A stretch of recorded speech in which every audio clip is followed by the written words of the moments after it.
Hello, everyone. Welcome to Her Path, the podcast for busy women seeking a life full of health, happiness, and purpose.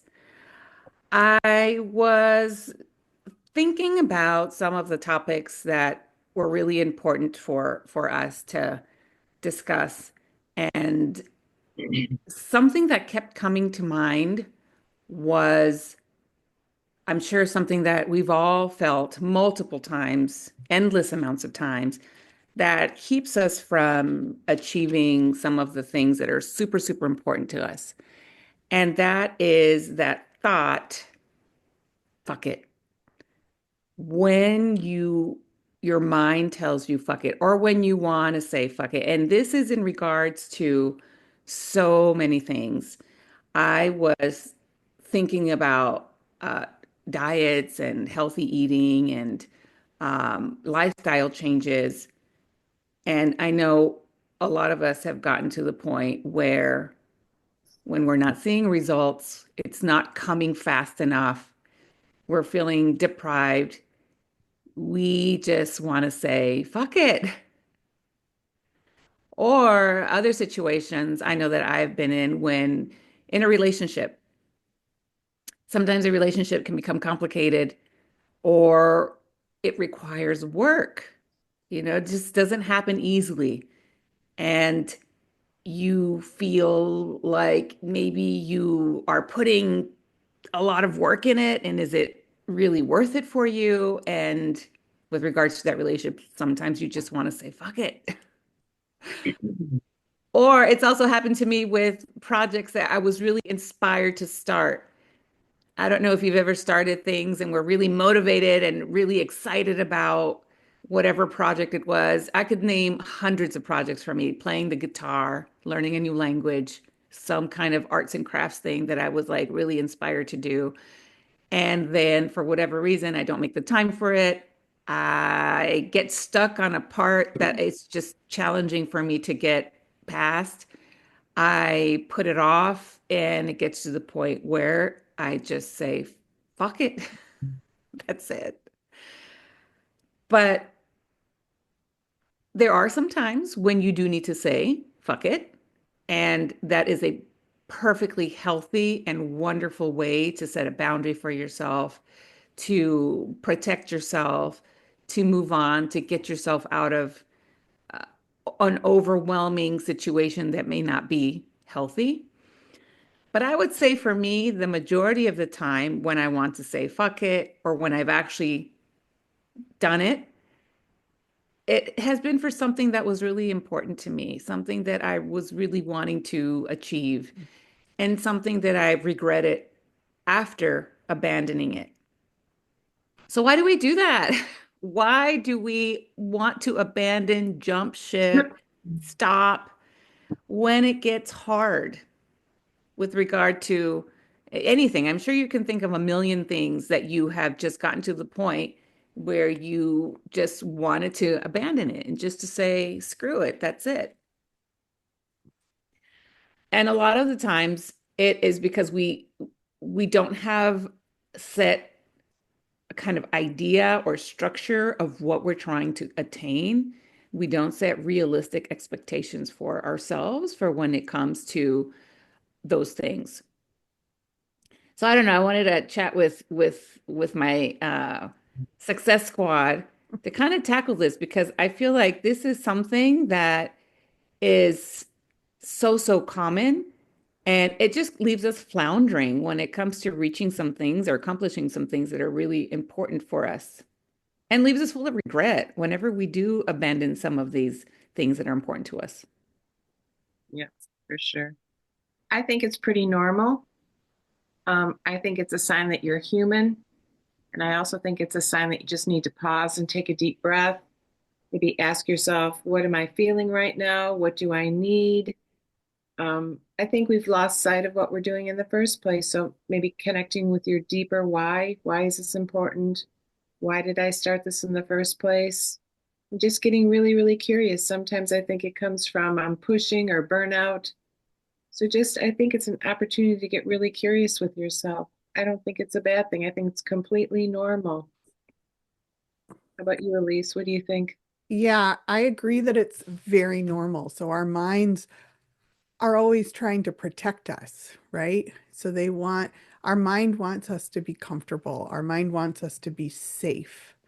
And when we do hard things, there's usually risk involved in those things. And our mind is set up to protect us. So I that concept of fuck it, like I live in that world, right? One of the reasons why I was such a good project manager is because you do a project and then you move on and you do something else. But like if you have to do something over and over and over again for perpetuity, I love that, the exercise, the eating healthy foods, it it can be a grind, and we are hardwired to say fuck it, right? Hmm. So I think this is an important concept, and I like, Nancy, what you said about it's an opportunity to pause and dig deeper and find out why is my mind going there? Why am I fighting with myself? That's what I find myself doing. I'm fighting with myself. I know it's the right thing to do.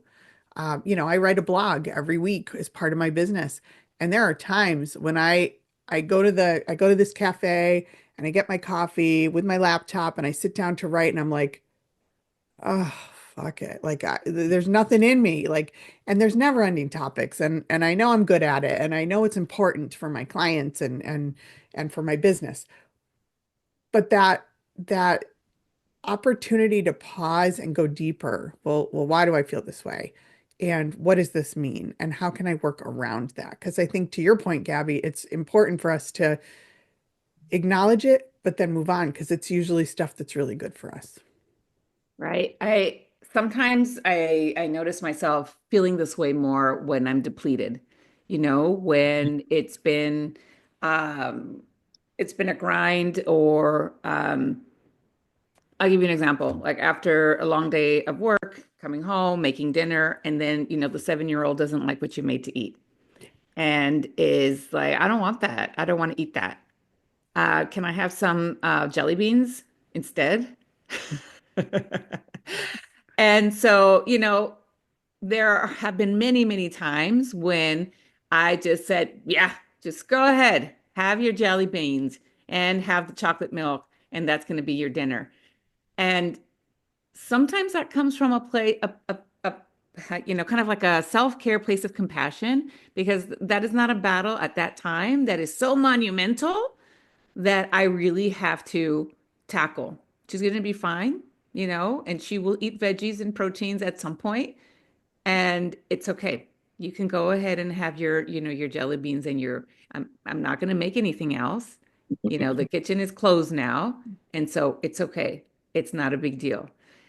So there are some instances when, it's okay to kind of, give yourself some grace, not be perfect in the moment and and just move on from there. Instead of, I love what you said, fighting with yourself, fighting with yourself, because what happens in the moment, like that's not healthy, that's not nutritious. You should be having proteins, you should be having vegetables, you should be having a certain amount of calories, and this is not good for her brain. And then you start snowballing onto all of the things that, are wrong with you and kind of beating yourself up for being a shitty person, shitty parent, shitty all the things. And and that doesn't feel good. And that just adds added stress and takes so much freaking energy in that moment. And um picking and choosing the things, I think like when you said, Nancy, taking that moment to pause, just that Mhm. microsecond to pause Yeah, and what do I kind need? of, what is the point here? Like, what is the point? Right, right. What am I trying to accomplish? Because we can lose track so easy with everything coming at us. Constant. It's constant. It's with everything, right? It's with, you're at the gym and then you're doing your workout and then you're at a certain weight that you want to do 10 repetitions, but you can only do 5. And it's like, do I just, that's it. That's all I could do right now. Yeah. If I try to lift anything else, I'm going to hurt myself. And so 5 reps is going to be just fine right now. Mhm. Um,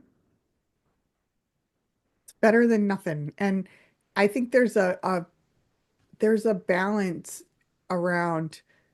doing what you can and taking care of yourself, like the 5 reps, right? Right. Doing 5 reps instead of 10.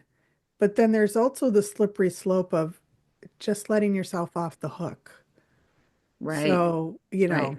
I don't I don't feel good today. I'm stressed out. I am tired today, so I'm not going to eat any healthy food. I'm going to eat just crap that feeds my soul and does not feed my body, right? So I think it's important to know where you are on that spectrum. Are you truly giving your pausing and giving yourself a break and giving yourself grace, or are you letting yourself off the hook and potentially going down a bad path? And that is a slippery slope. You're Yeah. right. And so being very conscious, like Nancy had mentioned earlier, being very conscious and taking that moment to kind of be curious and introspective where that thought is coming from. Right. Like what feeling is provoking it? Is it I'm just tired and I need some rest? Or is it kind of desperation because I am stuck. Maybe I don't have the support that I need to be able to move forward.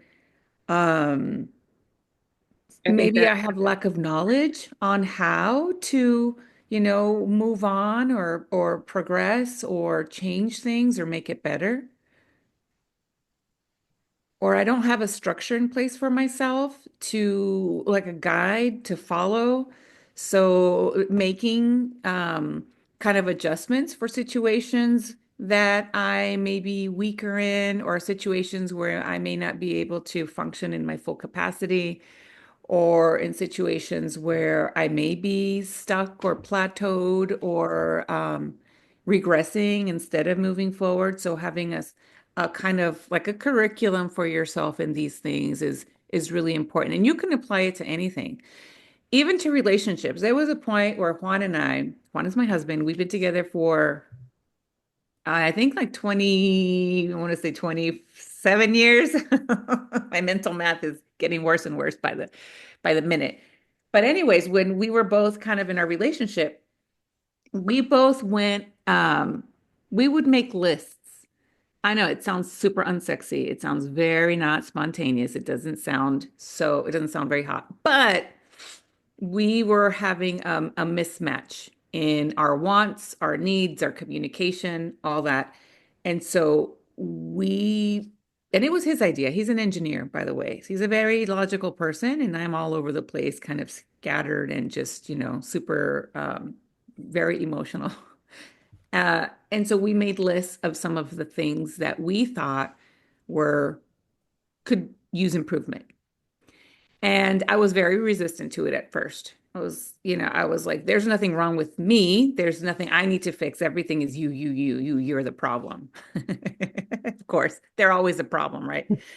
But it gives so much insight as to, really what are your values, what's important for you, so that you can actually work on those things to get better results. And it made a big difference in our relationship because I was unaware. I was very unaware of some of the things that I was unsatisfied with, or some of the things that he was unsatisfied with, because we never delineated some of those things that were important to us, or just had no clue. So setting that structure, and then we did set an action plan. Okay, so we're gonna, you know, make this better by doing this by, you know, in 3 months, and then we'll check in and see, how we're feeling on things. And so it's like setting a little guideline for our relationship that we did way, way back in the day. But the same thing goes with, with trying to eat healthy, setting some realistic and specific goals that you're trying to reach and small little ways that you are going to m- reach those goals, but writing it down, planning it out, being very, very aware of what you're trying to accomplish, how you're going to accomplish it, by when you're going to accomplish it, to help guide you in those moments when you're ready to say, screw it, that's it. I'm not doing this anymore. I'm just going to shove this whole piece of cake with two margaritas and some curly fries down my face because I'm not losing any weight. And can I add into your that I love all that, and you're speaking to the project manager in me again.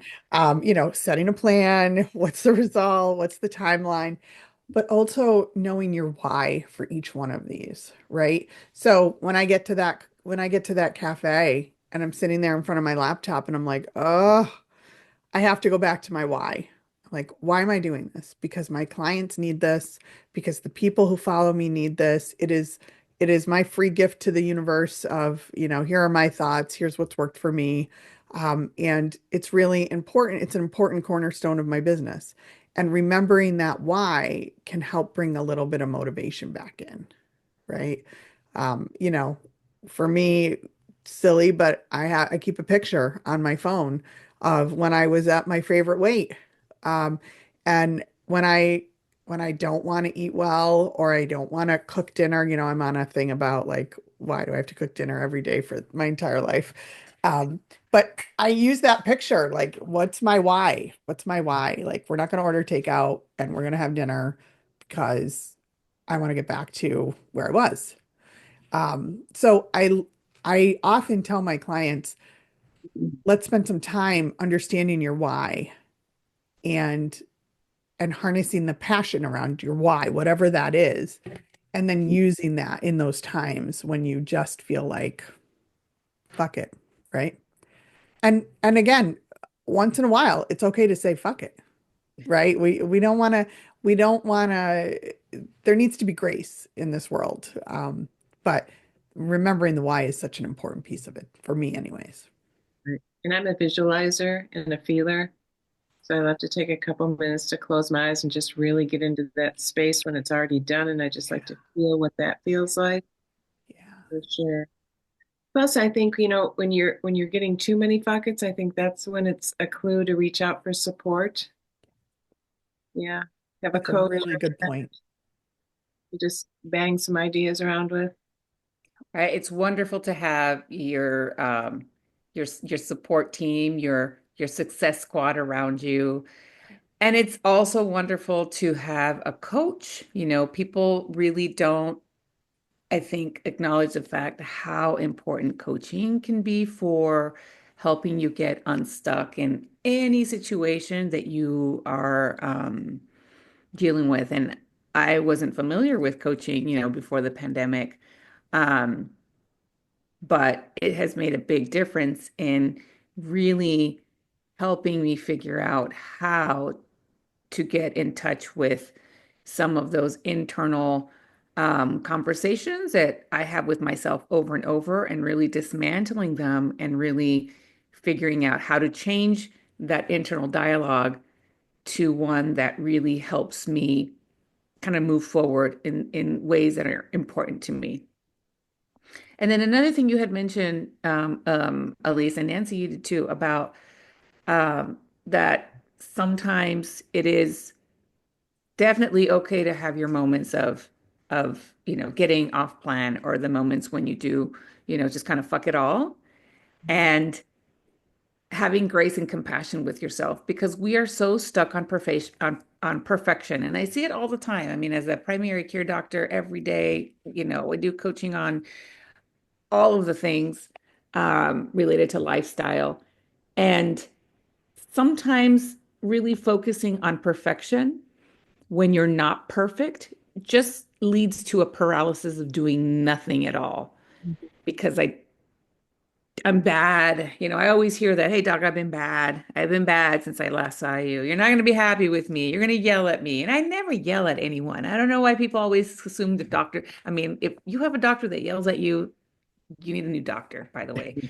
But um, I never yell at anyone. But that whole, of striving for perfection. And if you're not perfect, you're bad in some way. Like that is just so harsh. And thinking that you're bad at or because of whatever it is, your relationship, your diet, your job, your parenting, all of that, it doesn't lead to any good results other than shame And then nothing good comes when you do stuff out of shame. So it's okay to not be perfect, but you're right. Having too many moments of of just mindlessly going through life is going to make it that much harder for you to really have a good quality, your get your purpose, accomplish your purpose, or meet your goals. Yeah. I think what you both said about when knowing when to reach out for help and to have a coach, um, or a therapist or, someone, but we're obviously we're coaches and we do this, for a living. And it is remarkable to me, when clients come, every day with things that have just consumed them to the point where they can't take any action, right? It's their fuck it. And working through it, it's usually not what they thought was the block or the barrier. Mhm. And it's usually not a hard fix, right? You just need someone with objectivity to ask you the right questions, to help you identify the source, and to kind of work through some of those constraints and biases that we all have. I'm thinking of my this one client who is unbelievably successful and a trailblazer and is is taking on new challenges as a woman leader. And she can sometimes get very, very hard on herself to the point where she's like, fuck it, I can't do this. I gotta quit this part. I gotta stop doing this. And when we can talk through it, it's it's never as big as she thought it was, right? So the power of having that unbiased, questioning, curious person to bounce these things off of is just so important. Yeah, I agree because when someone can either repeat your thoughts, repeat your words, take away the emotion from it, and kind of lay the facts out and being just very factual about the situation. It's hard for us to do that for ourselves sometimes because we get so emotional about all the things. And when we're frenzied in, overwhelm and frustration and anger and fear, like it's really hard sometimes to just pull out the fact of the situation, or sometimes even to the root of what started the whole dilemma. And Right, sometimes that root that snowballed and, grew into some huge drama was like something small. right, right, It doesn't even matter. right. But you've jammed up your brain so much that you can't even see through that, which is why the power of asking those questions and digging deeper is so powerful. Yes, I love that. Yeah. Well, uh, this was very insightful, a lot of fun talking about when you want to say fuck it, when you want to abandon it, when you want to quit, when you want to stop. And I know we're going to have more conversations on this because this Yeah. is just a recurrent thing that happens as a human being that has, all of the emotions and that has ambitions and has goals and dreams and, functions in a environment where we interact with others. It's something that comes up very, very often. And it was so much fun talking about it with you all. And it was fun, to get to say fuck it like 100 times in this podcast. There's something therapeutic about that, and encourage I all feel our so much listeners to better. just try it. It's funny. All right. Well, fuck it. Let's Yeah. go. See you guys next time.